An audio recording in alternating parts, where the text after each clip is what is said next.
We can start. So good morning to everybody.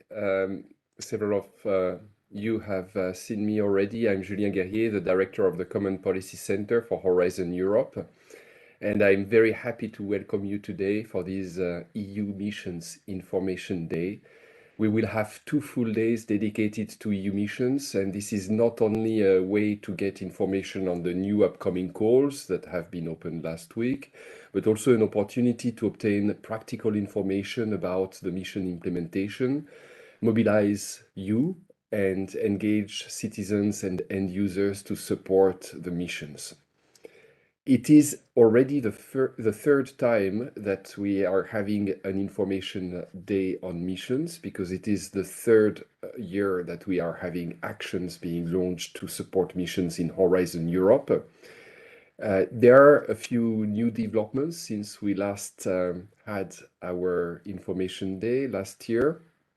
For instance, of course, we adopted the work program 2023 for the missions in December, and we launched the calls for proposals this month. The new work program for 2023 has a budget for missions of 600 million euro and includes a lot of innovative actions to support the missions. What is particularly interesting to highlight is that the missions have, of course, their own specific calls and topics, but we also have this time additional joint calls between the missions. There are 3 joint calls that are intended to create synergies between the missions and maximize their impact. 2 calls will lead to the creation of joint demonstrators involving the Oceans mission and the Climate Adaptation mission, and also the Soil Deal mission. Then there is a joint call between the mission 100 Climate Neutral Cities and the mission Adaptation to Climate Change, which has for objective to find greening and renaturing solutions to regenerate urban areas and make them more resilient and climate neutral. So if we add up the 3 yearly work programs that have included actions for the missions in 21, 22, and 23, that's already 1.8 billion euro that have been dedicated to missions under Horizon Europe for the 3-year period. The objective is to develop innovative solutions that will meet green, health, and digital challenges and help reach the mission goals, whilst the mission, as you know, are going well beyond Horizon Europe and are supported also by other programs and initiatives and policies at European level, but also at national and local level, in order to roll out the outcome of the research we are doing under Horizon Europe for the missions.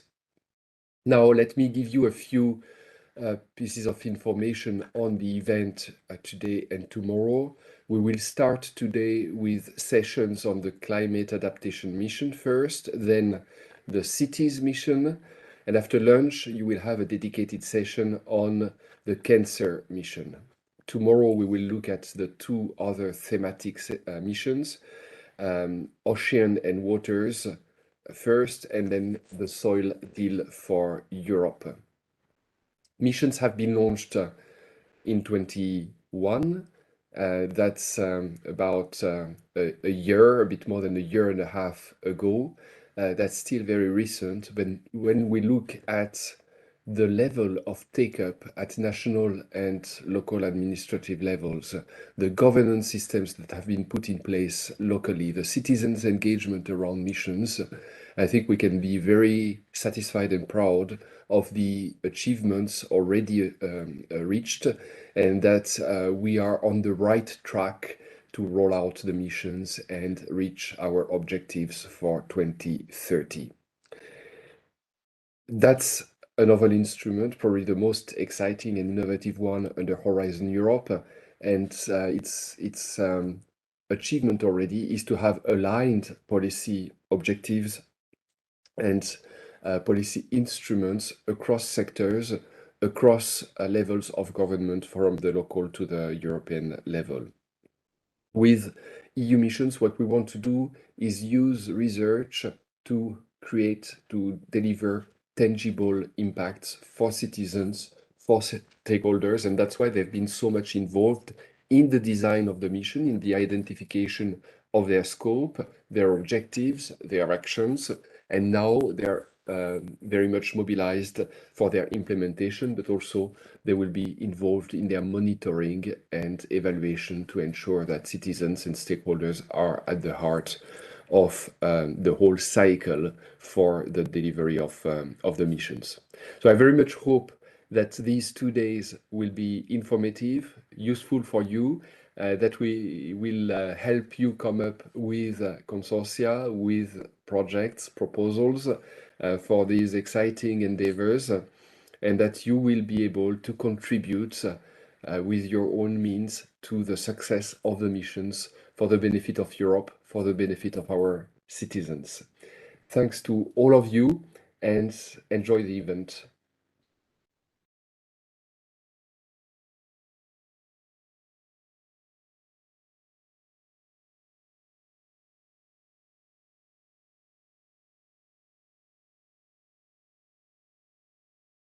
Is someone taking over?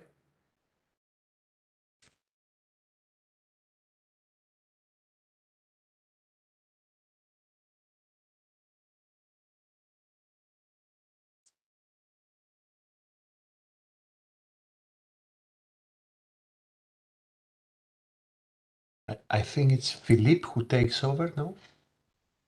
Thank you very much, Julien, for this introduction. I'm Philippe Tulkens. I'm head of unit in DG Research and Innovation on climate and planetary boundaries.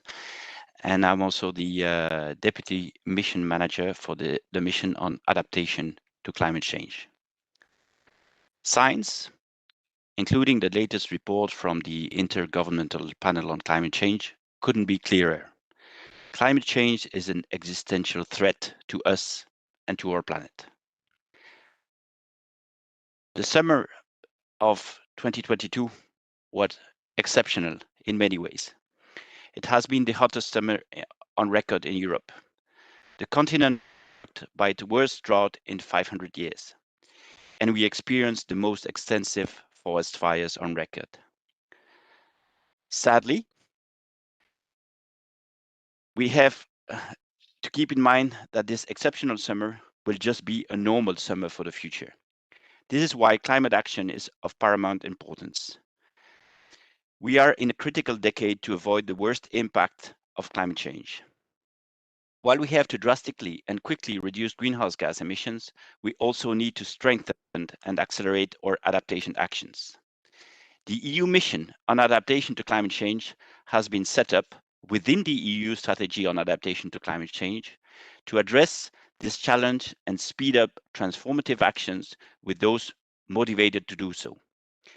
It focuses on building resilience across Europe and testing best available responses and solutions.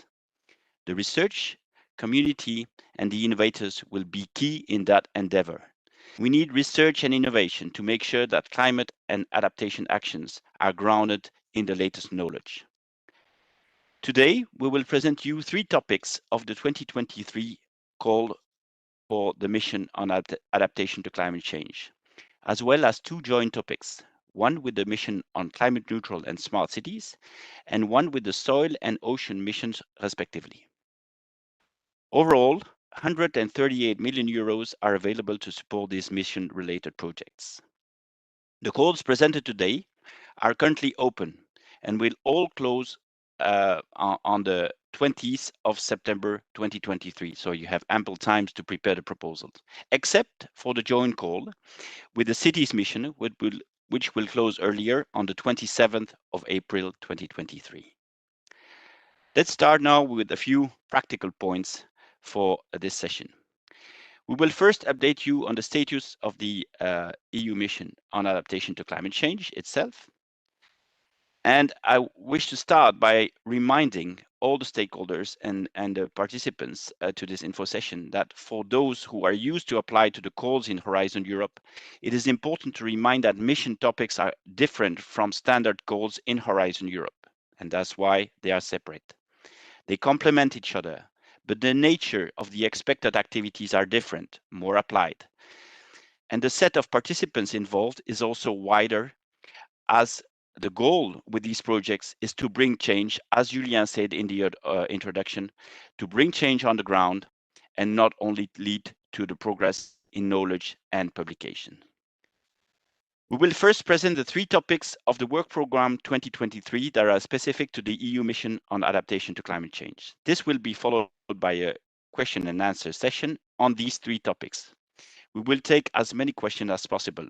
We will prioritize the questions on the open calls themselves, but if time allows, we will also take more general questions that you may have. The third part of the session will focus on 2 joint calls with the other missions, followed again by a Q&A time. For the Q&A, I would like to invite you to ask questions during the presentation using Slido. I'm sure you're familiar with this tool. So to access Slido, as you may see on the slides, go to www.sli.do, insert hashtag missionsinfoday with the plural, so with the S, to join the event, and select the room on the mission, Adaptation to Climate Change. Please label the questions with the topic number between 1 and 3 before your question. We will favor questions related to specific topics as said earlier. Then, if time allows, we can take more general questions.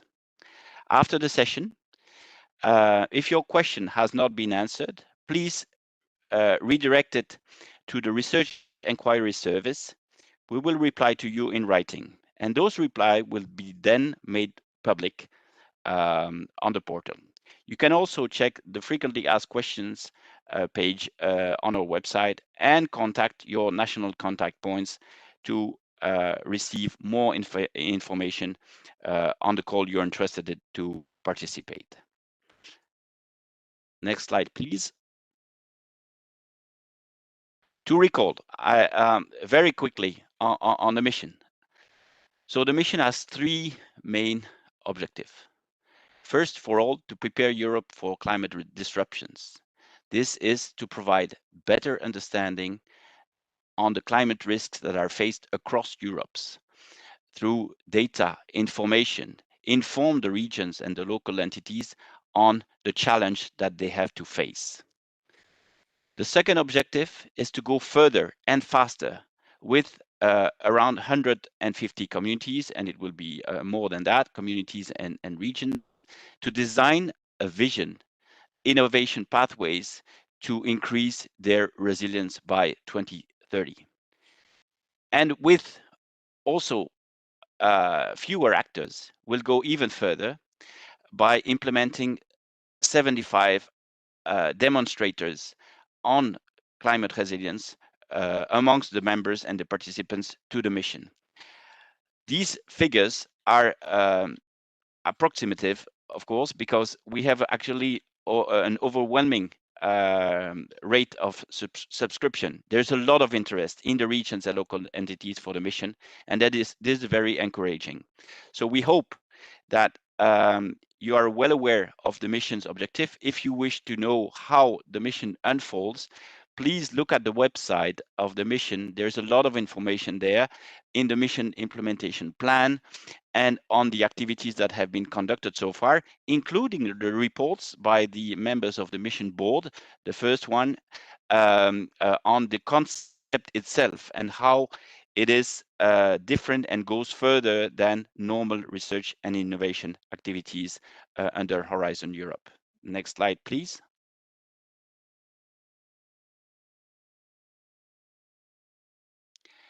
With regard to the state of play on the mission charter signatories, we announced in September 250 signatories through an expression of interest published that closed on the 25th of November. As I said, there is a strong interest registered across Europe and associated countries associated to Horizon Europe. That is what is meant here. We have quite diverse range of population sizes and geographical characteristics in those who applied to the mission. And this confirms the political commitment of those who enthusiastically replied to the survey and requested to join the mission. This is a very encouraging sign. And it doesn't mean that only leaders in the field or those who have most economic means applied. Those who know they are vulnerable and know that this is an opportunity to them to increase their resilience also applied, and we are thankful for that. Next slide, please. With regard to one important development is the operations of the mission implementation platform that just starts actually now in January 2023.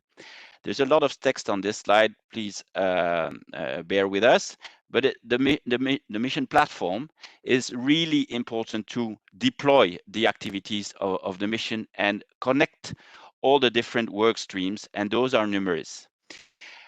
So far, it is the Commission that ran the operation. Now, with the launch of the projects of Horizon Europe and other activities, the mission implementation platform will now take over a large number of activities on, for instance, capacity building and development, on citizen engagement, on monitoring and evaluation, and on communication and dissemination. So this platform is now the heart of the mission and needs to be related to in all the activities, because they will organize, check, monitor in making sure that everybody is on board, progresses, and that the experience of the respective participants are being shared to the interest of all. Next slide, please. As I said, there are also some Horizon Europe projects that have been called upon and selected to support this mission. One is Climax, that will look at the common climate risk assessment framework and will also support 50 regions to implement their activities. PEERS is another project supporting 100 regions to develop local climate resilience, building strategies, and resilience pathways.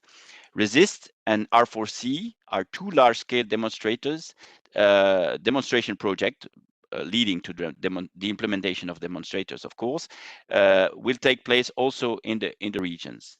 And then we'll have other projects as well: Miraca, Riskadapt, Icaria, Climas, and Agora. And I invite you to really have a careful look, if you are interested in applying to one of the calls, to see the landscape of research projects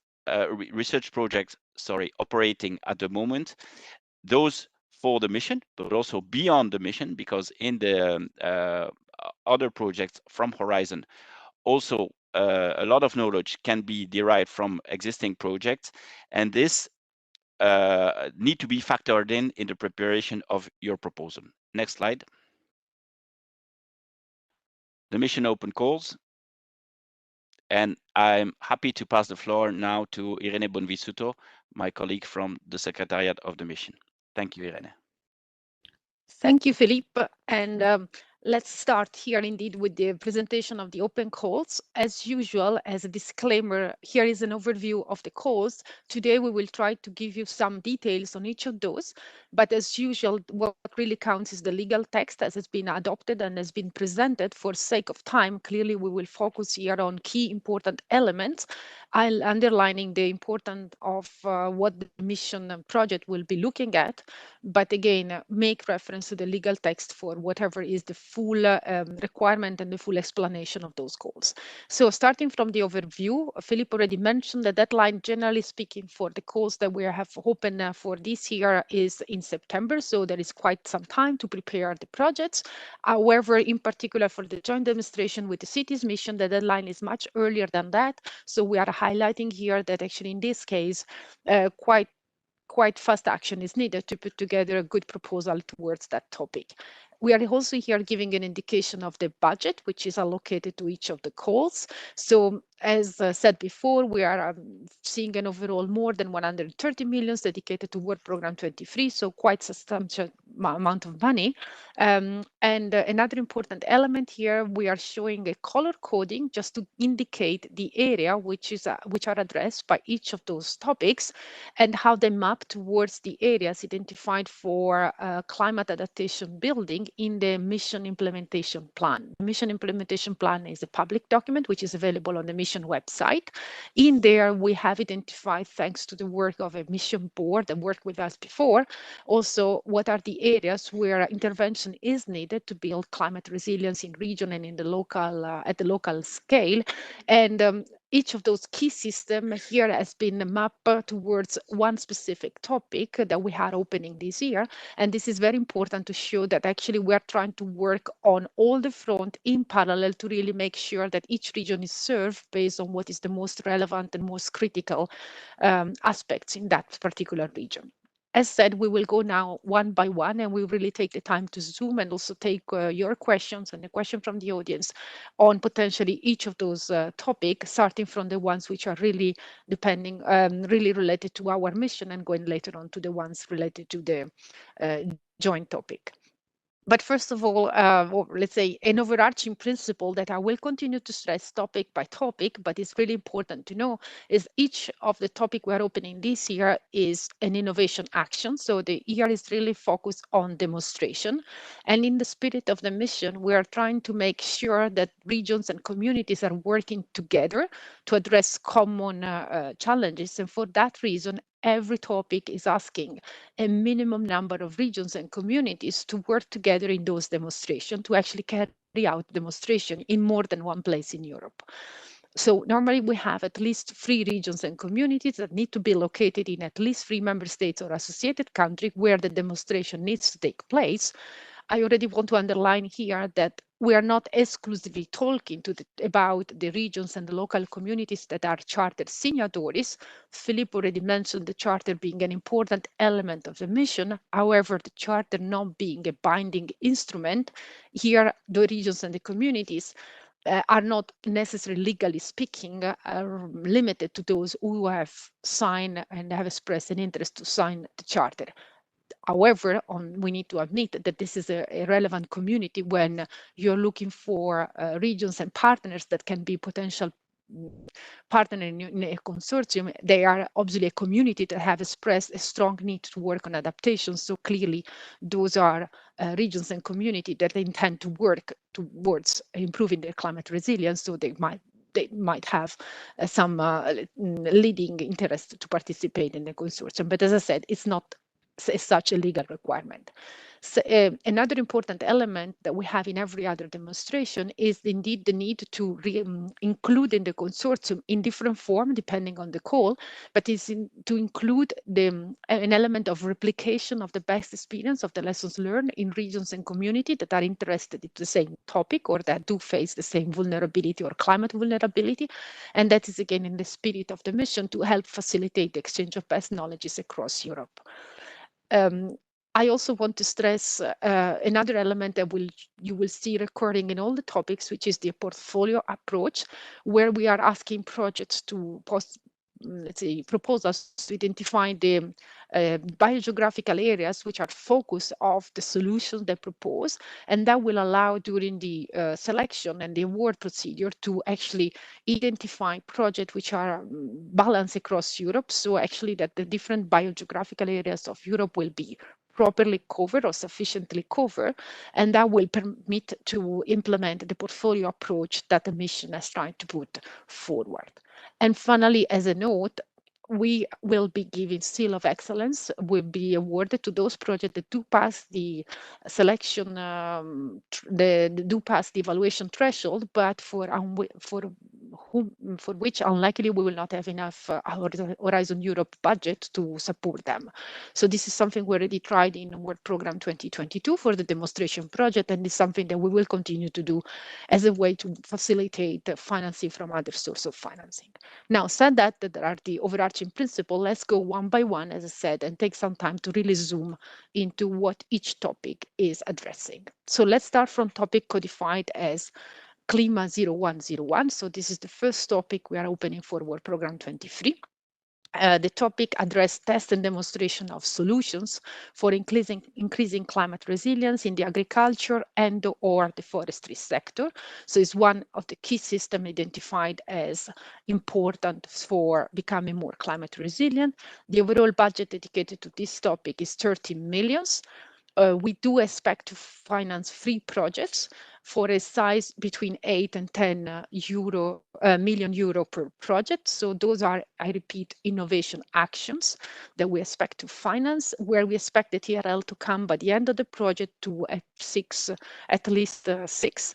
And this is what you will find indicated in the call conditions. So there are numerous outcomes that are mentioned in the call text, but here I want to take the time to actually zoom on what is the scope of the solutions, because we are highlighting a number of aspects, and the proposal will have to at least address some of those. We said at least because in some cases they can be combined, in other cases they might not necessarily be true.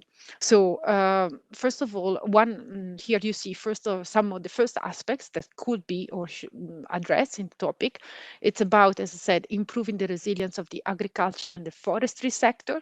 So it's really improving the capacity of the sector to withstand dry periods of string droughts, as we have unlikely seen in the summer 2022, and so protecting also the ecological flows and the biodiversity which are in the system. A way to do that could be exploiting agroecological approach, so to improve the climate resilience of the farming system, so improve the functionality and the sustainability of the system, so bringing solutions that actually have also multi-benefit in there. Other aspects that could be addressed are integration of available smart farming approaches and improvement of the same eventually.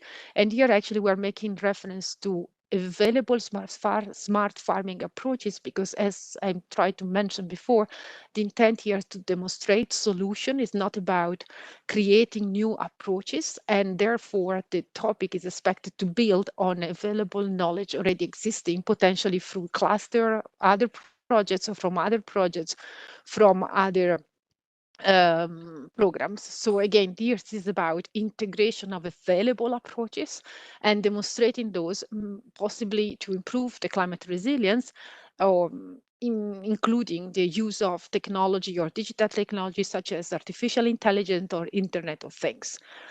Another aspect we are underlining here is the development of more natural ecosystems. So indeed, having an attention for using more of green infrastructure, tree planting, increasing of permeable green surfaces. So this could be also generating combined benefits or bringing additional benefit to the overall system. Another aspect we're looking is how the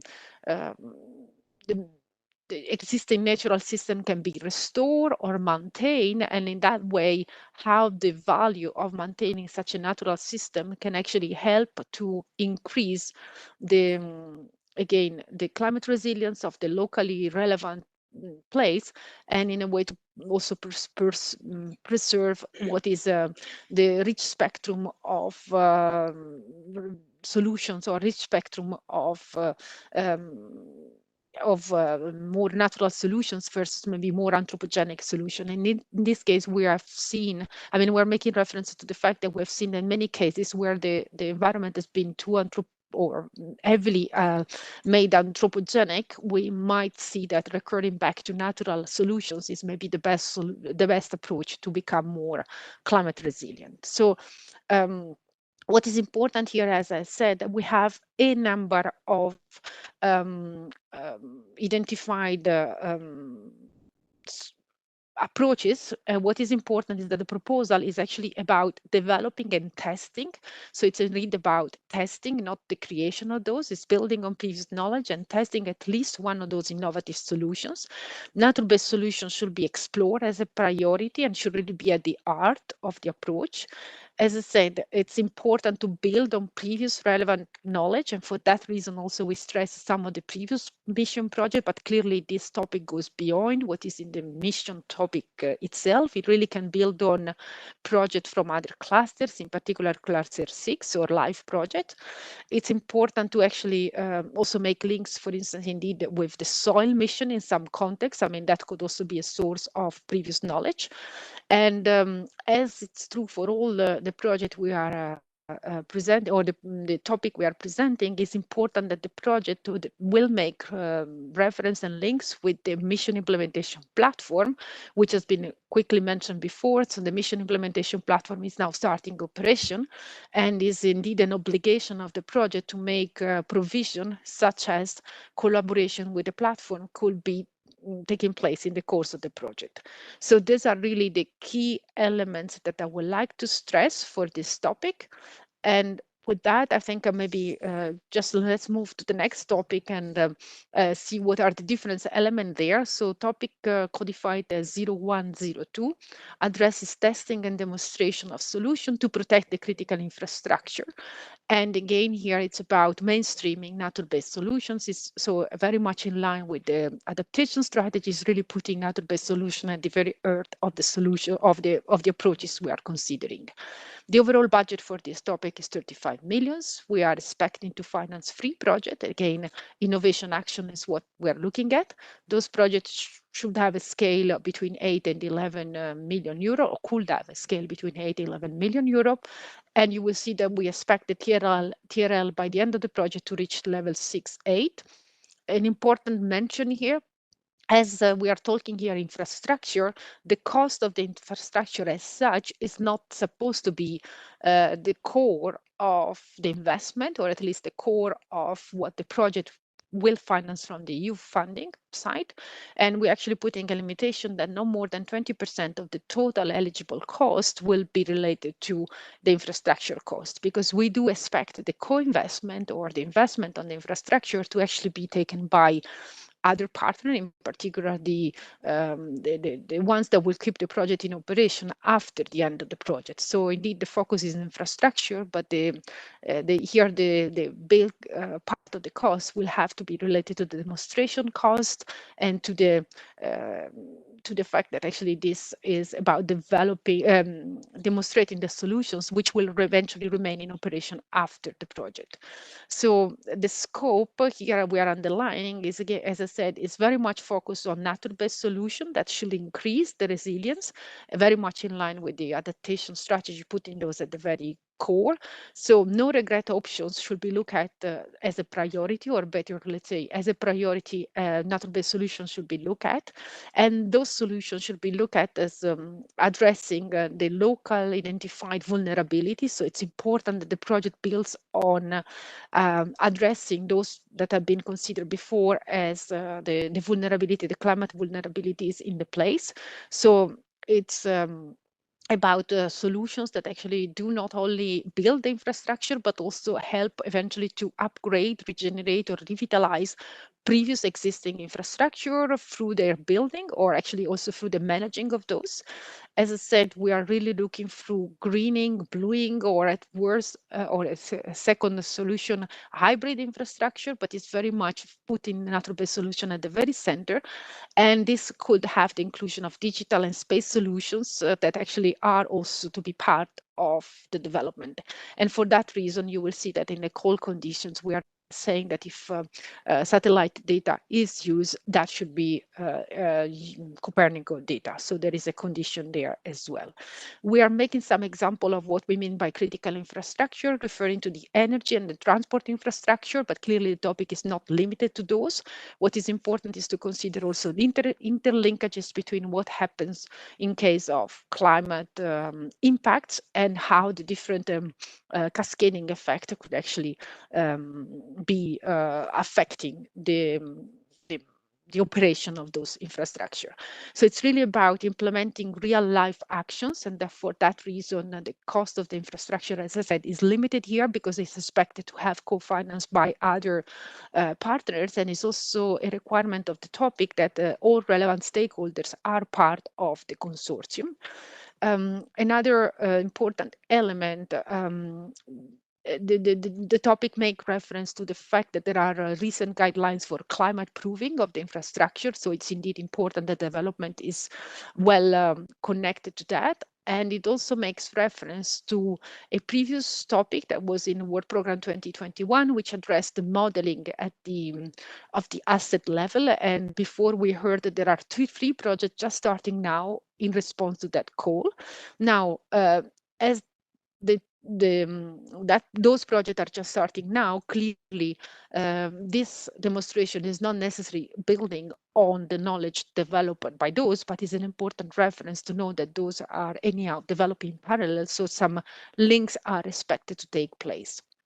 It's also important to underline that the call text make reference to the importance of make consideration of CO2 footprint throughout the full life cycle of the building of the infrastructure. So it's really from sourcing the materials up to the final operation of the infrastructure. And it's very much important that actually the development or demonstration here is inserted into a more a broad and holistic assessment of the local vulnerabilities, so that actually it's important that actually the interdependencies between the infrastructure operation and what could be the climate risk that could actually impact or climate adverse effect, adverse events that can affect the place where the infrastructure is located are taken into account. Similar to previous topic, and as I said, in general, it's reference is made to the fact that the project should make provision to work together with the MIP, so the Mission Implementation Platform, and therefore be ready for exchange of best of knowledges, and therefore put aside provision and resources for that. And it's important that actually the project is inserted in a portfolio approach, so that the area which is focused of the development is considered, so is identified, so that actually when the evaluation and the evaluation and the work is done on the project that actually address different biogeographical area can be picked and can be selected in order to have a well-balanced portfolio. And with that, I'm concluded on this topic, and we can move on to the next topic, where my colleague Sophie will take over. Hello. So the third topic of the 2023 mission adaptation call is focusing on the health key system, and it's about testing and demonstrating transformative solutions to build resilience in the healthcare system in regards to climate change risk. In total, we have a budget of 18 million euros, and we expect to fund 3 projects that are between 4.5 and 6 million euros each. The goal of this project, the outcome of those projects should be twofold. First, it should involve regions or local authorities and communities in the development and testing of transformative solutions that try to address climate change effects on health and human health being. So this is in that regard helping to make the health sector more resilient to climate change and help prepare for the future challenges of climate disruption on this sector. And then the second aspect that we would like this project to tackle is actually to make the climate resilience solutions for the health sector that have been developed more widely available. So trying to help unroll those solutions. Next slide, please.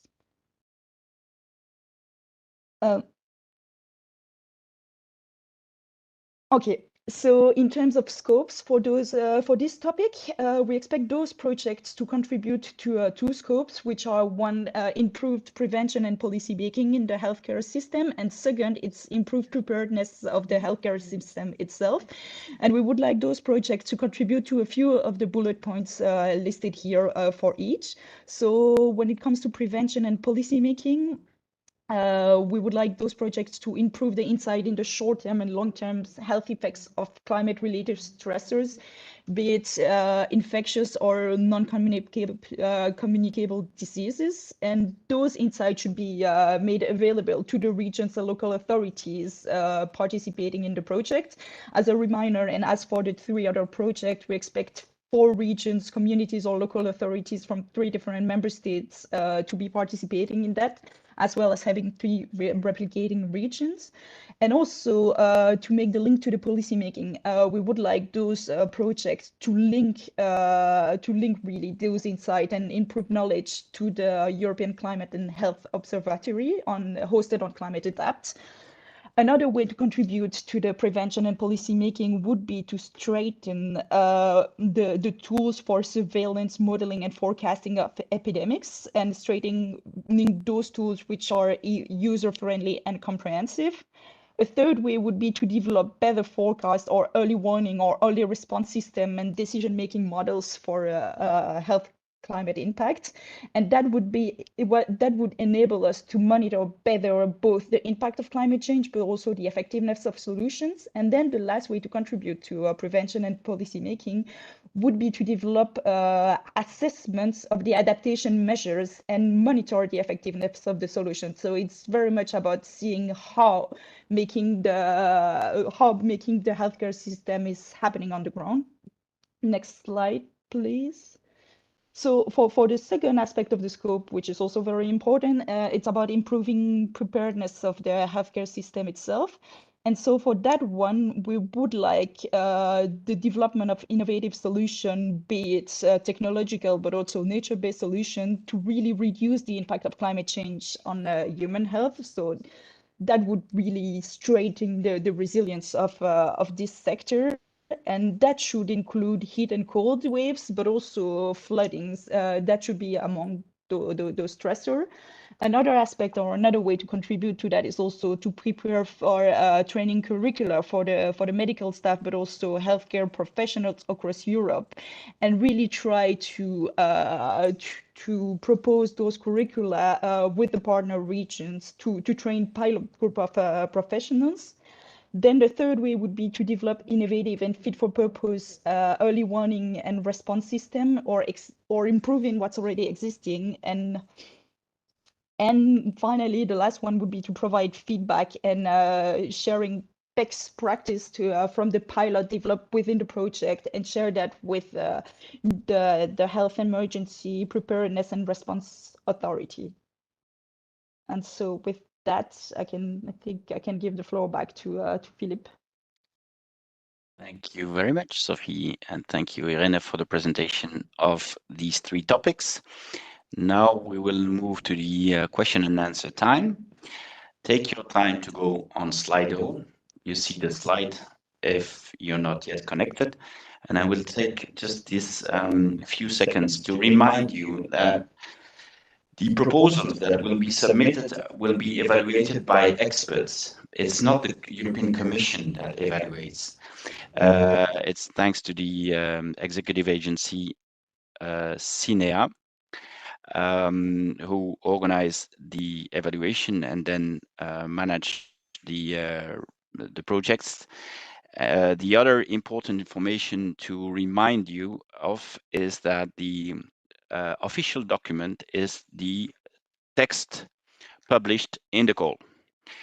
The present session is an information session, and if there is any discrepancy between what you hear or understand here and the text of the call, it's really the text of the call that sets the norm.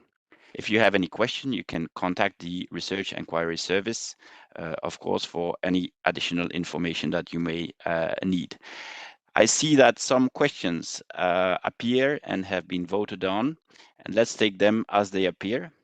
So first question, should the replicating regions communities need to be the part of project consortium, or getting letter of interest are sufficient?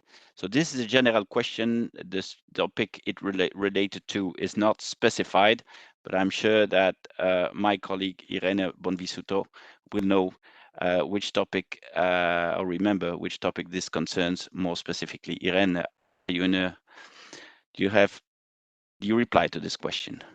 Yes, I think rightly so they didn't point out to the number of topic, because we have that recurring condition in all the topic, or at least in the three topic we presented, 01, 02, 03. And indeed, the intent is that those replicating regions and community are already identified at the time of the proposal preparation, and therefore are already part of the consortium, which does not mean that this could be the end of the replication of the knowledge, but it's important that those minimum number of regions and community are already identified and are already set in the proposal. Obviously, as we said, through the means of the mission implementation platform, more exchanges and more information will be done, facilitated towards other regions involved in adaptation in general and are part of the adaptation, let's say, community of practice, let's say, but indeed they have to be already in the consortium. Indeed, thank you.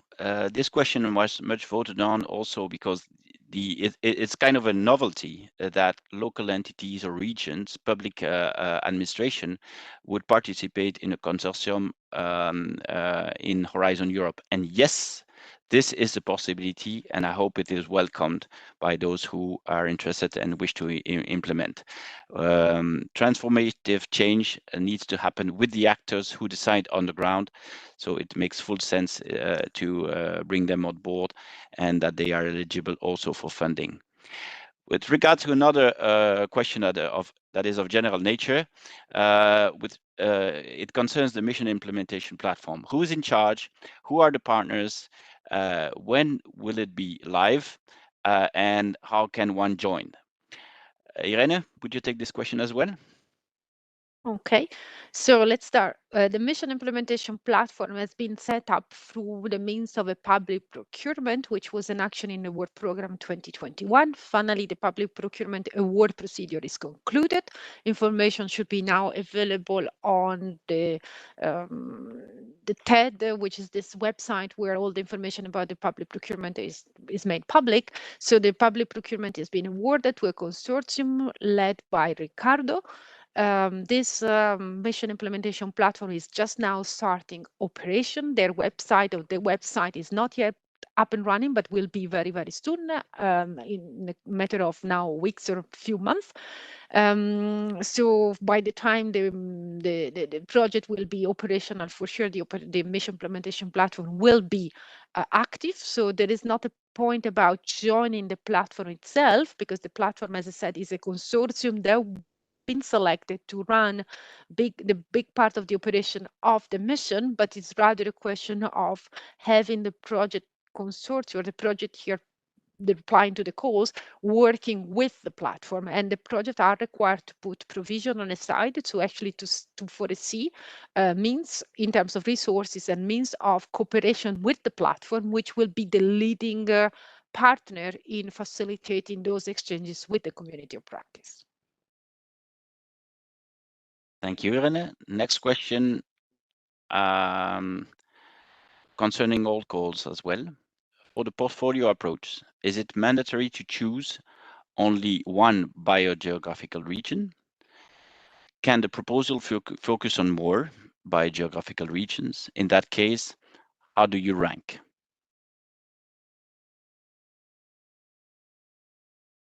The call text here is indeed asking the proposal to identify the biogeographical region of focus. And because it is said focus, we expect that actually indeed it will be possible to identify one where the solutions proposed is most likely to have an impact. So for that reason, it's indeed important to identify one, and as that is going to be used as a criteria for awarding proposal to make sure that the good coverage is assured across Europe, it would be in the interest of the proposal to be clear on which is the area of focus, because differently, indeed, the ranking will become quite I would say impossible if we are the call text does make reference to the fact that the best proposal addressing a specific area will be ranked first. Thank you, René. Next question, is replication by other regions expected during the project implementation? Yeah, thanks for the question, because indeed this depends very much also on the duration of the project. Here we're not giving a specific duration of the project, at least it's not set by the call text, but clearly being innovation action, a certain duration is expected, and typically this is quite a long period of time. The call text does not make reference to the reapplication that have to take place in the course of the project, but makes reference to the fact that demonstration of the leading regions is what is indeed expected to take place in the course of the project. So the replicating regions need to be identified. We said before, they need to be already part of the consortium to get the best examples, but that depends very much also what the proposal intends to reapply and up to which level, and if it needs to be reapplied as such or requires some adjustment. So to that precise question, the call text does not give an indication that has to happen in the course of the project, but rather give an indication of needs to be started or proposed, or yeah, I think these are the words we're using. Again, make reference please to the text. Thank you. The following question is from an anonymous person, but quite expert. Will the mission adaptation redistribute the budget from a joint call with the ocean mission that received no proposal?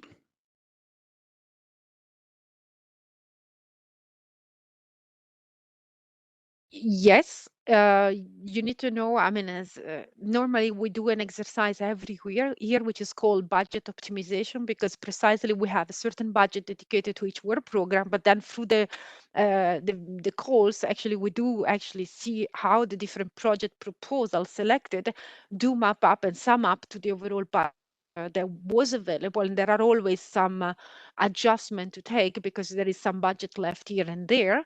So this will be the case as well for what happened for that topic that did not materialize. But as that is work program 22 budget, the intent is to indeed complete the budget optimization exercise through the reserve list or the successful proposal that passed the evaluation through the work program 22, and we're looking in priority to reassign inside the mission adaptation the budget that was available for the mission adaptation. So that this is indeed something that will take place, but because we have not yet announced who are the project from work program 2022 that have been selected, you can understand that actually this exercise about optimization and selecting projects from the reserve list will have to wait a little bit because we are still in the first phase of announcing the project that have been selected. Thank you, René. We continue to put you on the grill. Can we involve social innovation partners from one biogeographical region, area, and technology innovation partners for another? That's an interesting question. I like it. I hope the answer is yes. The answer is absolutely yes. I mean, here we're not, the call text does not make reference to where the different partners representing the different interests or the different skills and expertise have to be located. Is making reference of where the demonstration needs to be located, but then very much depends also on what is the focus of the proposal, whether the demonstration is about a technological solution or whether the demonstration is about something else. But in general terms, indeed, the requirement is about where the demonstration will take place. It's not about where the partners are located, which obviously they can be located anywhere in the EU member states and associated countries as general rules for Horizon Europe. Thank you. I see that the order has changed depending on the voting of the different question. Let's take this one. There is a need to work with regions under the definition NUTS 2 and in biogeographic regions. Does one take precedence over the other between NUTS 2 and biogeographic regions?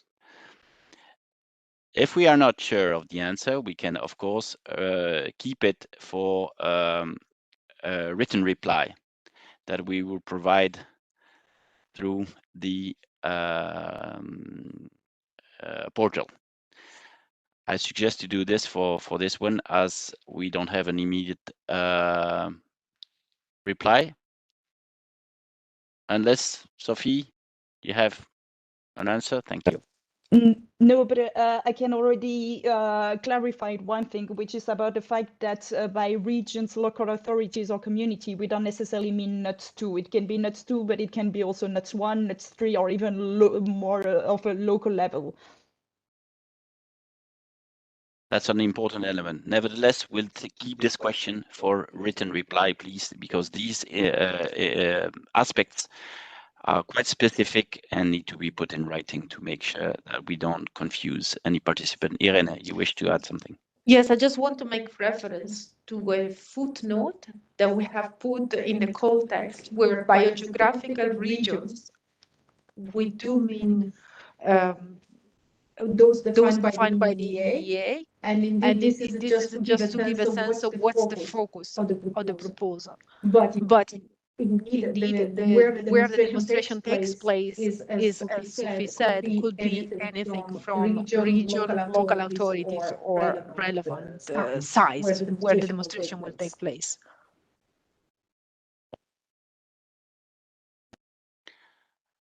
The next question is also about the conditions. Should we work with 4 demonstration regions? 3 was mentioned.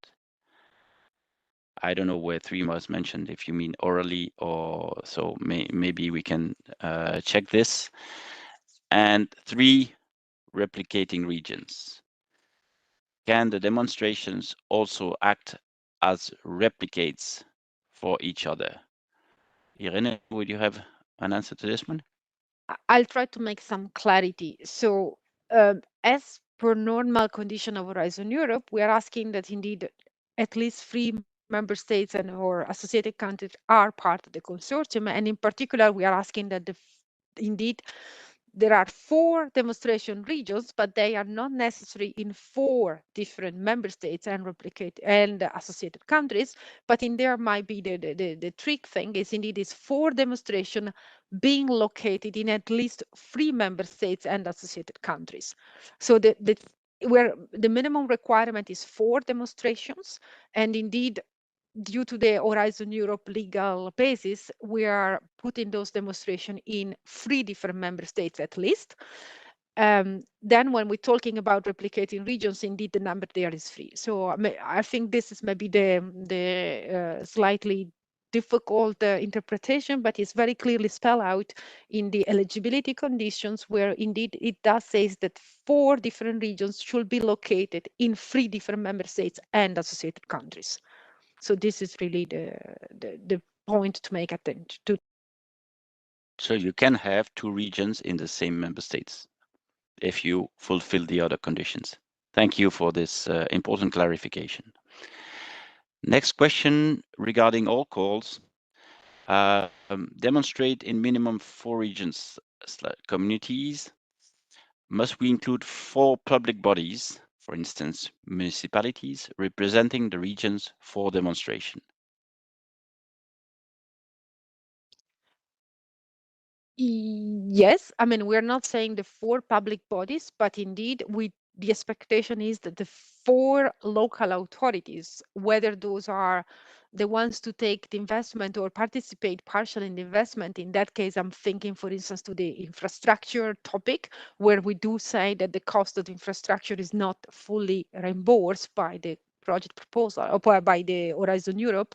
So clearly, those bodies being the local authorities in charge of climate adaptation, in charge of implementing the adaptation plans in the region or the local level, at the local scale, those who are in charge of taking relevant investment for making those plans a reality, indeed, they should be directly involved in the consortium. And as Philippe mentioned before, this is quite a new element of the mission project, which is going beyond the research and innovation area, and indeed trying to get into the project different, let's say, constituency, which have been maybe less familiar with Horizon Europe. However, we are not starting from scratch. We have seen from the first call of Horizon Europe mission that this is possible. Indeed, the large-scale demos did prove that this is possible.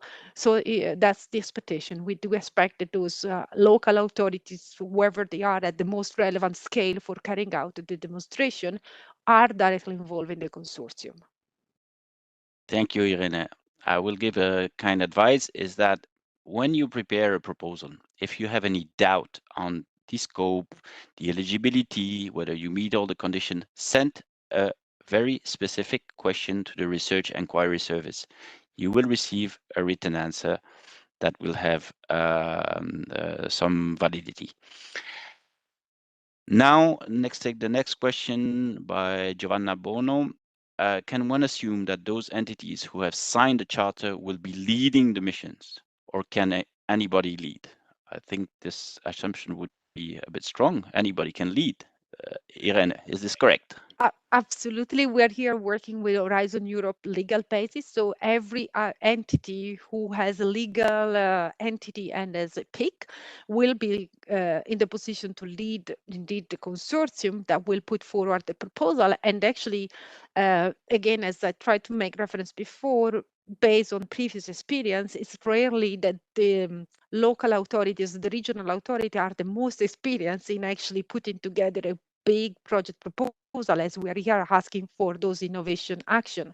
So while we do expect the entities that are signing the charter will be, let's say, the fertile ground where to identify demonstration and where to involve those regions for carrying out demonstration that serve the purpose of the topics here, first of all, they are not the only ones that could participate in terms of demonstration. Even more, they are not the ones expected to lead the large-scale consortium here. And again, you remember that one of the criteria that normally is part of the Horizon Europe criteria assessment is about the structure of the work plan or the capacity of the consortium to carry out the work that has been presented, and that includes some strong experience is also in managing the consortium, in managing the project. So clearly, it's an important element that actually whoever is the lead of that consortium has also strong capacity to bring forward the complex activities that will be expected to be carried out here.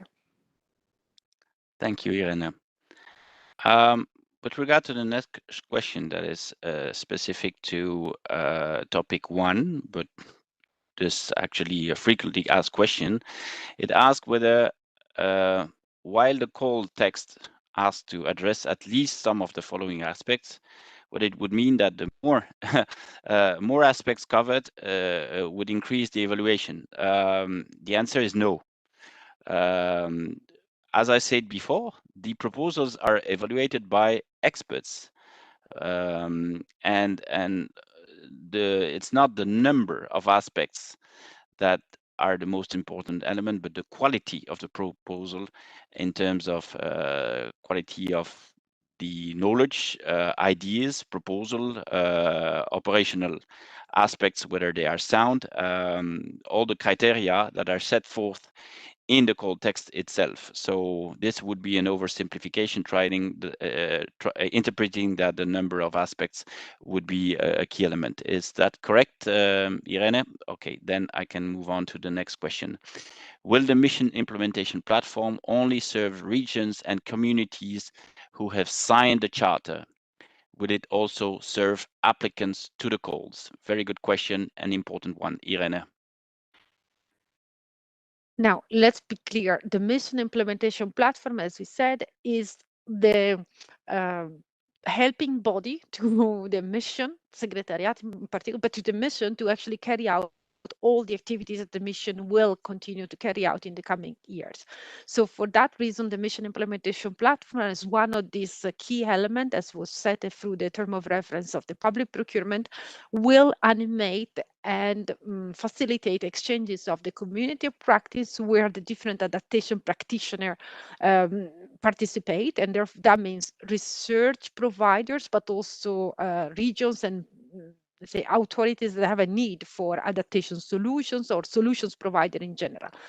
Now, I need to stress that we do not expect the mission implementation platform to serve the applicants to the call, before those projects have materialized, because indeed the idea is the platform facilitate the exchanges of the best knowledge or the best solutions among those solutions when they are actually implemented and when they are taking place through the means of the mission implementation platform. The best available knowledge will also be brought to the community of practice. So in that large sense, indeed, research institutions or solutions provider will benefit of the service of the implementation platform, but not really to serve the applicants in terms of helping to prepare the proposal. I don't know if that is what is meant by that part of the question, but I want to stress that is very much animation of the community once the solutions are identified and are in a position of actually be exchanged, or when the regions have been putting clearly what are their needs and maybe facilitating the matching of needs with solutions provided, but we don't see that much in the phase of helping the proposal to be prepared, just to be clear. And anyhow, as I said before, the mission implementation platform just starting operation. So for the sake of getting the proposal ready, this animation of the community practice is not yet effectively taking place. Thank you. So if the question was about whether the mission implementation platform can act as a kind of a broker to find partners to prepare a proposal, the answer, I'm afraid, is no. It's a question also of manageability of the issue. You see the numbers here, the number of participants to the mission. They cannot do that, and it's not planned in their activities. So once projects will have been submitted, selected, yes, then the mission implementation platform can offer service to them and relate. Irene, you want to add a word to that? Yes, because we do understand that indeed the mission do not have specific brokerage event as it used to be in the past, but because the mission touches on teams that are close to some of the cluster work, you are still encouraged very much to make reference to the national contact points. They do exist. They have national contact points for the missions, and the national contact points are also facilitated for clusters, are also facilitating some of those brokerage events. And obviously the clusters that come very close to our mission are cluster 5, cluster 6, and potentially cluster 3. So through those brokerage events, maybe this part of this question of how to get in contact with other potential partners in a consortium could be addressed. Yeah, and if I may add a word, because there was one question passing about individuals and so on. I mean, it's quite clear, no? Adapting to climate change is a collective effort. Increasing resilience can only be done together with groups. So individual initiatives need to be framed in a collective effort. Thank you.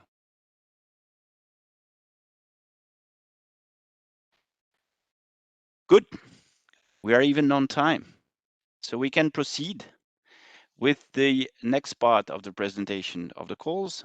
Those are calls that are jointly prepared between missions. One of the most frequently asked questions is, how will you ensure the synergies between the missions? The ocean mission, the soil mission, the cities missions, and the mission on adaptation to climate change have common points, of course. And it was very important for us to make sure that these stakeholders don't have to address multiple desks to pursue and propose their activities.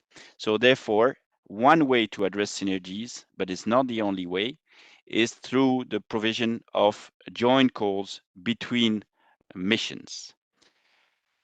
The first topic that will be presented is about joint call with between the mission on adaptation to climate change and the mission on climate neutral and smart cities. This is a very important area, and intellectually, scientifically, also politically, addressing together mitigation and adaptation aspects of climate change in urban areas makes full sense.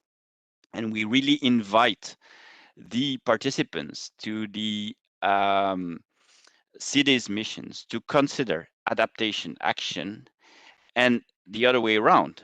Those who want to apply to the adaptation mission but are in an urban area, they should really think about addressing both aspects together. We are talking here about systemic solutions, and addressing only one component of climate response, so mitigation or adaptation, without considering the other one would not be sound from a systemic perspective.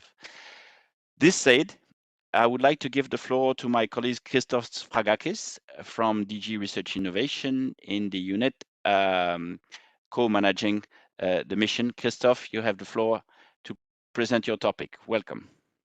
Thanks very much indeed, Philippe. Well, in reality, you have said everything. I can leave. Okay, so good morning to all of you. It's a great pleasure for me to present you the topic on urban greening, greening for urban regeneration, resilience, and climate neutrality. As Philippe said, that is a joint topic from two calls. So it is co-funded by both the cities mission and the climate adaptation mission, 20 millions each one of them. So the total budget for the topic is 40 millions. We expect relatively large projects of the order of 10 to 12 millions. That means that hopefully we will be able to fund 3 to 4 projects. Now, since the topic has to address both mitigation and adaptation objectives, for us, we thought that the best solutions to address simultaneously both mitigation and adaptation are the green solutions, the renaturing solutions. So that's why we have designed the topic to how to come up with urban planning and design in order to enable the cities to design their regeneration plans, but deploying exclusively, I will say, green renaturing solutions. And when I say green, I don't mean greenwashing, of course. I mean living ecosystems, so green and blue infrastructure, nature-based solutions, green corridors, ecosystems that co-evolve with the socioeconomic context, if you like. So those solutions, they can address both mitigation and adaptation. The text gives some examples, how through carbon sequestration, for example, through reducing the energy needs. Why? Because they foster urban mobility, active mobility, that means walking and cycling, through by addressing the heat island effects, so mitigating the ambient temperature. You don't have so much to consume energy for cooling, for example, heating because of isolation, because of the green roofs, etc. So it is a way, to address both, as I said, mitigation and adaptation. Now, because of that, we expect that first of all, the regenerated areas, cities, they will be more livable because there are a lot of co-benefits associated or delivered by those green solutions. First of all, cleaner air, cleaner water, cleaner soil, better health, better well-being. The green spaces allow people to meet each other, to interact with each other, recreation activities, so more livable. Then climate-proof because they are going to be both, they will reduce their carbon environmental footprint, and also they will be more resilient, if you like. But then also, because of the regeneration, the built environment will be upgraded, and both from environmental perspective, more nature, more biodiversity, social perspective, that greener cities, they are pole of attractions for investments, for businesses to install themselves there, and also economically, because they create a lot of economic activities. Now, we expect that the cities should design these regeneration plans in order to achieve an increase of at least 25% of the share of the public green spaces with respect to the baseline. So either newly created, so newly installed interventions, green solutions because of the existence of the topic, or if they have some degraded parks, degraded green solutions, and they go to restore them in order to reactivate, if you like, the ecosystemic functioning. In that case, it can count as a green solution. Now, also, they are expected to increase the citizen satisfaction by 20%. There you will need to involve expertise from social science and humanities, of course, in order to enable you to assess this 20% increase. Next slide, please. So some specific conditions. First of all, we expect that every proposal will have at least 8 pilot demonstrations in at least 4 lead cities and 4 replicator cities. I will explain the difference in the next slide.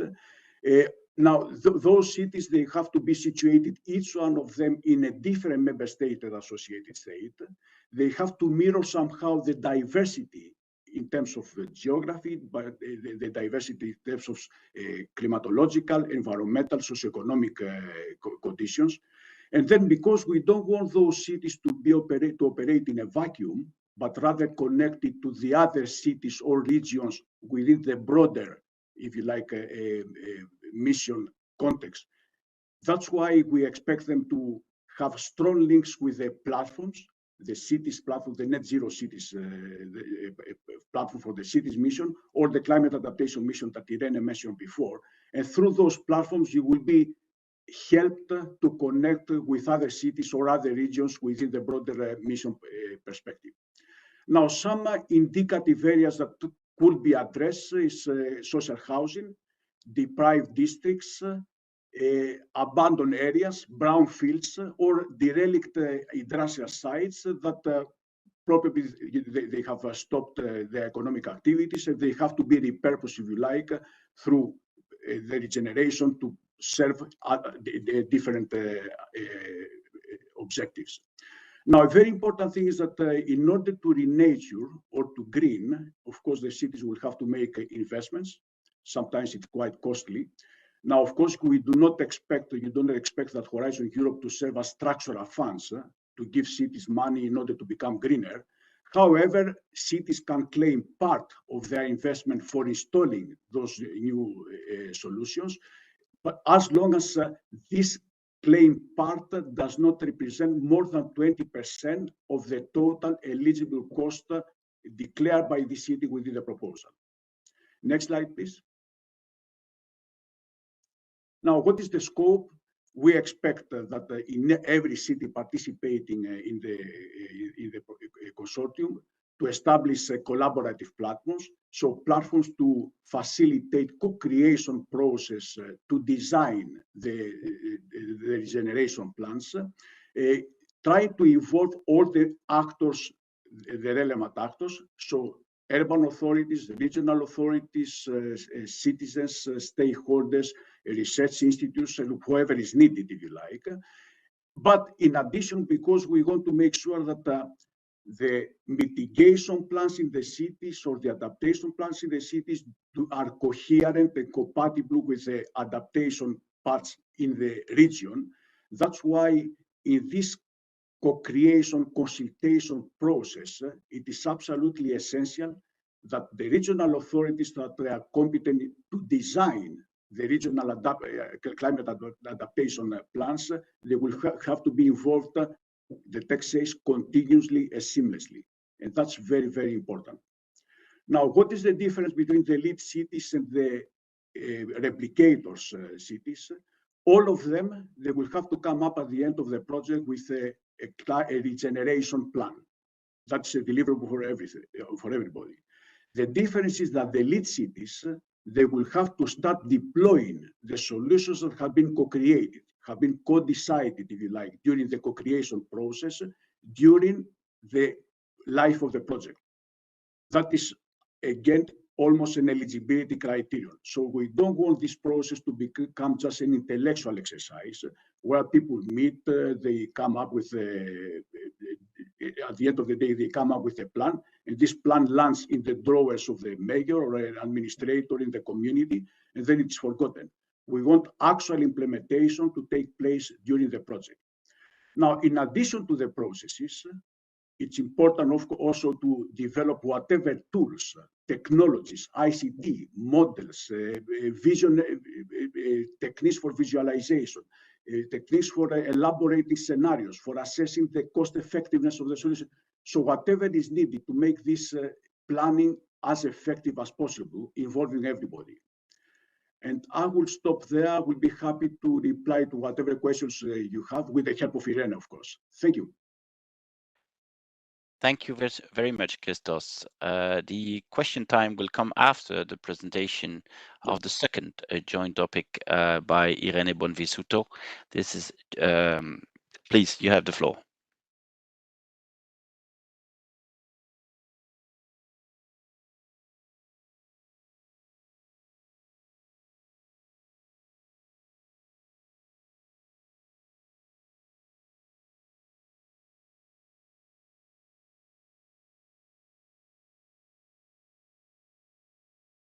Coming up next, Irene Bonvisuto.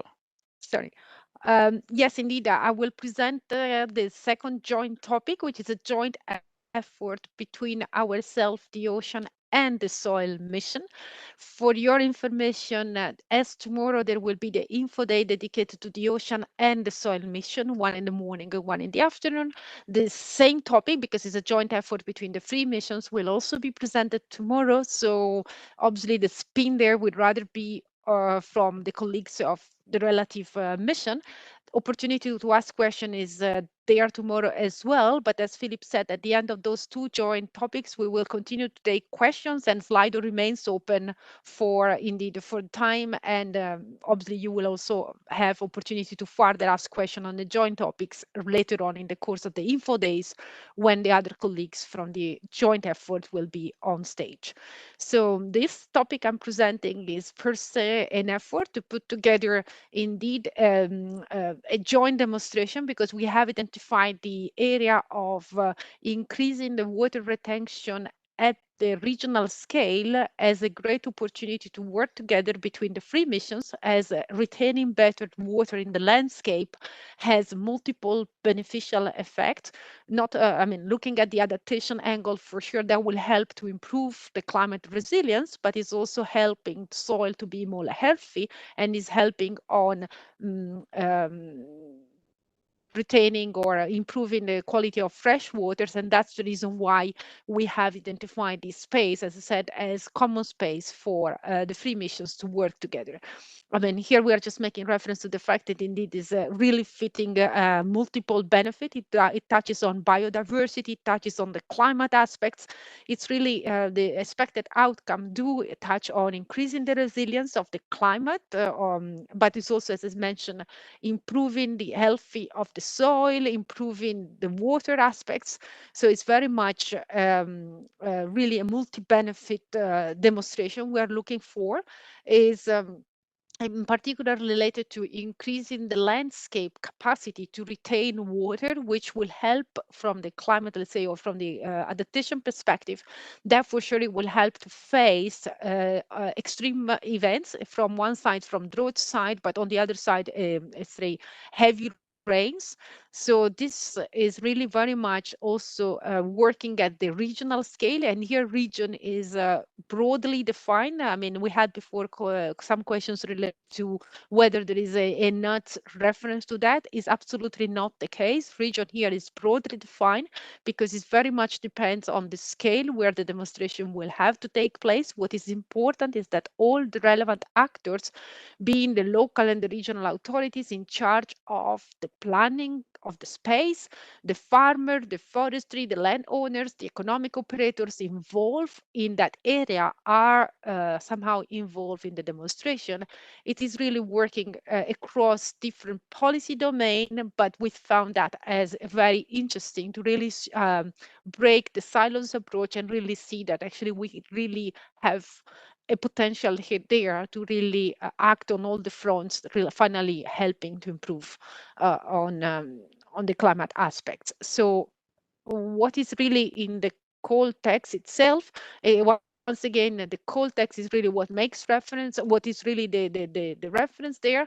But here I just want to give some insight. So we're really looking for a full-scale demonstration of aspect and approaches of approaches, and again, natural-based solutions being at the center that can increase the landscape and the soil water capacity. Here we are building on previous knowledge in Work Program 2022, we had a research and innovation project, or a call for a research and innovation project addressing the knowledge for improving the sponge function of the soil. Here we're actually taking it one step further, and we're really looking at the full-scale demonstration. So we're really looking at the intervention at the right size to improve the capacity of the landscape to retain water. As I mentioned before, the multi-actor approach is a key element of those demonstrations. So we're really looking at integrating in the socio-economical and socio-ecological level, but also integrating the economic actors at the place. And that could be also looking at the different aspects, not just the living aspects, but also the non-living aspects in the integrated in the approach. What is important is indeed the planning, the implementation, and the management of the measures proposed. And for that reason is indeed a requirement of the call to include in the consortium the relevant authorities, stakeholders, and decision makers, spatial planners, economic actors that actually do have a say to, or better, have to act to make such a transformation on the landscape. Here we are looking at one project, at least that, we are given a scale of 50 million euros. So for the budget available, we plan to finance one project. The condition of the call are a bit different in a way, because we are asking the demonstration to take place in at least 3 member states or associated countries. We are asking the third party to be identified, so that actually the cascading support will be provided to associated regions to bring forward the learning of the project and actually to reapply the learning. But different than other projects, we have topics we have presented today. In this particular case, those associated partners, those associated regions where the replication will take place, can not yet be identified as such, but will be provided cascading grant in the course of the project. Again, it's important that dissemination of the best practice takes place, and for that reason, provision have to be made for the project to then work with all the free platform, all the free missions involved, and for that reason, in particular, to work with the platforms of the free missions in a way to exchange the best practice, so also to participate to the activities of the community of practice, in our case, specifically related to adaptation practitioner. It's important that actually there is a plan to scale up and to replicate the solutions. So this is also a requirement of the call. As I said, we are trying to address specific question to this call here today, but this will also be discussed and presented tomorrow, when the colleagues from the ocean angle and the soil angle will also present the other calls. What is important is indeed is a joint effort, specifically looking at the landscape, and for that reason, being a joint effort, we'll have somehow to input and provide input to work in cooperation with the 3 different missions in the course of the project materialization. Right. Thank you very much, Irene.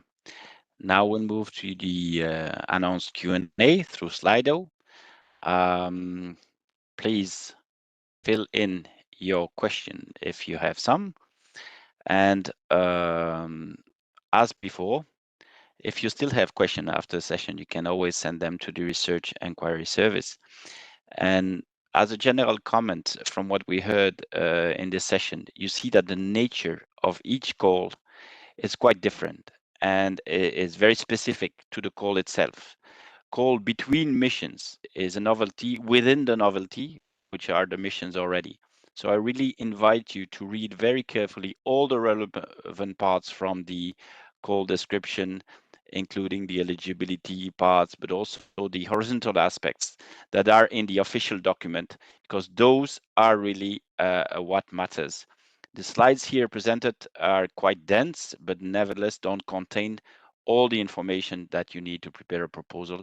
Go on to read the text that is quite detailed and specific.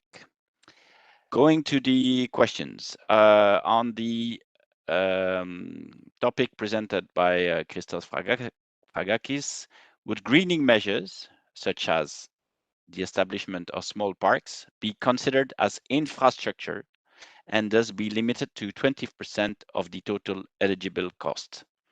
Christos. Yes, good question. Indeed, all these kind of measures are considered as infrastructural cost and are considered that they should not exceed 20% of the total eligible cost claimed by the city. So that's at the city level. Good, thank you. Still on the same topic, is the mission city status relevant for proposals, or can both mission cities and other cities participate and lead? That's a very important one. Yes. Very much so. Any city can participate. So although this part of the work program is to underpin the city's mission in general, but any city, whether it has been selected among the 112 ones or any other city, can participate. Because let's not forget that the second objective of the city's mission is to reach out to all the European cities to become climate neutral by 2030. So it's not only to constrain ourselves to the cities that have been selected as part of the city's mission. So any city can participate. Exactly. That's the philosophy of the missions. All missions is to work with a selected number of actors and to bring on board, engage the other ones for a transformation at the level of the European Union, which is critically needed. Next question, still on the cities, climate cities topics. Number one, is the topic open to the participation of any city, all sizes, or can only the cities from the city's missions apply? But I think that's, yeah. That's partly replied in the Yeah, exactly. Yeah. But definitely we look for diversity of the cities because, to mirror somehow the huge diversity of the urban landscape in Europe. So small cities, big cities, whatever, they're all welcome to participate. Good. And you see that on Slido, it's a direct democratic process. Huh? When some questions are being voted on, they jump on the screen and I have to adapt my reading. Direct democracy. Can institutions from the UK take part in these calls? What is the latest on this? Who wishes to answer that? Irene? Yes, I can give you what is the latest I know today, but again, references on the legal text will be in application at the time of proposal submission, because indeed the association to the Horizon Europe process is, program is not finished and it's a continuous process. For now, indeed, the UK is not associated to Horizon Europe, so what is currently happening is indeed entities from the UK can participate in the consortium, but they are not allowed to receive financing for that, not from the EU financing. So this is indeed where we are. So what is happening now, for instance, for the work program 2022 calls, where selection of project, we have seen indeed we have some UK entities in some of the project, but they will not receive budget if at the time of signing those grants, indeed the association process is not completed. I see one more question on cities. Yes. If you have 4 lead cities and 4 replicator cities, should they come from 4 or 8 different countries? It looks like a probabilistic exercise, but it's not. Christos. Yes. Did you? Well, hopefully they will come from 8 different countries, because as I said, we try to reach out to as many cities as possible. Now, if the applicants decide to go for less than 8 countries, in that case, that will weigh, if you like, in the evaluation. So the impact will be less. So I believe that the applicants have an interest to select 8 cities, at least 8 cities from 8 different countries. Okay, so it's an advice, not necessarily an obligation, but an advice. And let's all remember that we work in the European context, so doing things together across member states is a part of the objectives of Horizon Europe and of EU policies, of course. Another question, is there a specific call among those presented this morning that could be used to address the issue of floods more specifically? Irene?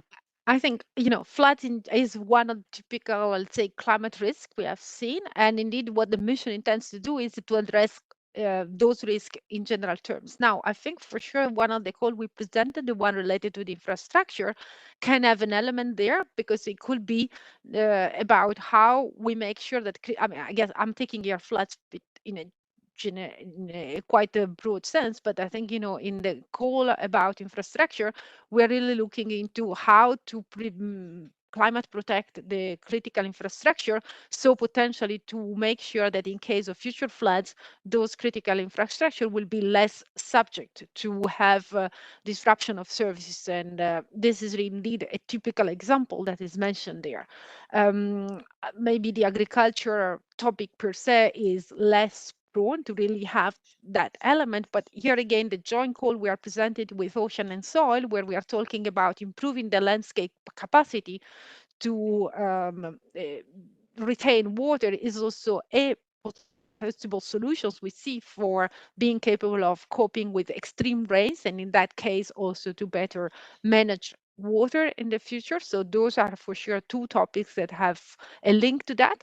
In the immediate of the effect of floods, obviously the topic about health preparedness and the preparedness of the health system towards climate risk is also potentially linked there.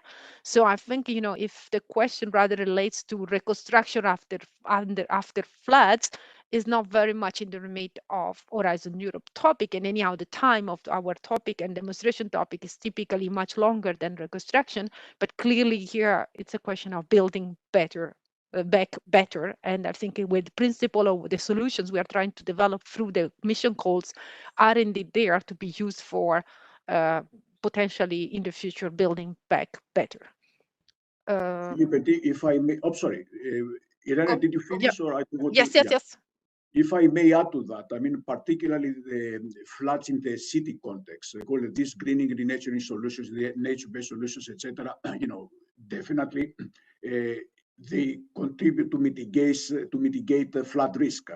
For example, the green roofs, they reduce the runoff, they slow down the water from the roofs, from the storm water.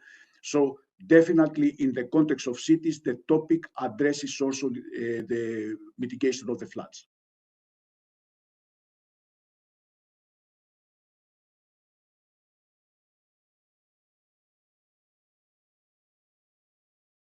I'm back. I will take this next question. There's an affirmation and a question. I'll address both. The mission on adaptation seems to be city and urban oriented. Will there be calls related to coast and marine? As deputy mission manager for the mission on adaptation, I think testify that all efforts have been made to make sure that the mission on adaptation climate change is not city or urban oriented. If it would be, the natural decision would be to merge the city's mission and the mission on adaptation climate change, which has not happened. And the intention is really to offer to urban areas to address adaptation as well, on top of mitigation efforts that they should pursue, but also to refer to non-urban area that are critical for climate resilience, for preserving biodiversity in this context, for implementing nature-based solutions as well. So I would challenge this comment and reassure you that if you see the calls and the distribution of calls, some concern city areas and others not. And the last example is the one presented today by Irene Bonvisuto, the call between the ocean mission, the soil mission, and the mission on adaptation to climate change clearly can focus on non-urban areas. So I hope this answer is reassuring. Then I'll take another question. On the triple call, we could say, or call amongst 3 missions? Is it possible to use existing proven local concept and expand them to other regions as project scope? Irene? Now, as we are always looking to innovative solutions and the demonstration of innovative solution, I would say that simply taking proven local concept and expanding them without any innovative element might be looked at by external evaluator again, but that might not be considered a significant step beyond the state of the art, which is always one of the conditions, one of the criteria, and that is a part of the evaluation of Horizon Europe projects. So it depends very much on how the reapplication is done elsewhere, whether that entails any new element, could have been any not necessarily technological innovation, but also some social innovation or some anyhow step beyond progress beyond the state of the art, which will have to be evaluated by the external evaluators during the proposal. Don't forget that here we are really looking again at the Horizon Europe financing of the mission, and simply replication of solutions that exist is possible also through other programs, which very much the mission tries to leverage and tries very much to indeed bring those solutions also through the means of the platform in front of the local authorities in need, so that they actually can just reapply concepts that are simply available elsewhere in Europe. Thank you, Irene. Next question. Is the call limited to public spaces only, or also can be applied to commercial and privately held buildings? That's for Christos. Yeah, thanks, Philippe. Well, the whole idea behind that is that we are talking about urban planning, and then it's up to the authorities, in co-creation with all the stakeholders and the relevant actors, if you like, to see what they want to include in this regeneration, rehabilitation, repurposing plans. If they want to include private buildings, commercial buildings, etc., of course, those green spaces, they have to be openly accessible to the public. Because if it is only to be held by those private buildings, definitely not. It's not the purpose of the mission to fund, if you like, installment of solutions that is only being provides benefit to some of the people. Okay, so it depends on the municipality whether they want to include those spaces in their overall integrated participatory urban planning for regeneration purposes. Thank you, Christos. And I think we'll take this last question. Do you have a formal definition of what you consider as infrastructure financed by the climate mission? Yes, thank you for the question. So it's on page 19 of the work program of 2023, and it's defined in the Article 2A and 2B of the Directive 2008. And so critical infrastructure, it means an asset system or part thereof located in a member state which is essential for the maintenance of vital societal function, health, safety, security, economic or social well-being of people, and the disruption or destruction of which would have a significant impact in a member state or more member states as a result of the failure to maintain those functions. So I think this is pretty clear, and if you need reference to that, you can go back to the published text. Dear participants, thank you very much. Thank you to my colleagues for their presentation. Thank you for those who helped in organizing this event. Thank you, the audience, for participating. You'll see on the slide here some key links. The recordings of this session will be available later on, certainly in the coming days. But and I invite you to read again the text, listen to the presentation if need be, and if you still have questions while you prepare your proposal, please send them to the Research Enquiry Service. And thank you for your interest in this call. I also invite you to follow the next session that is fully on the climate neutral and smart cities missions starting at 11:20. Thank you. Have a good day.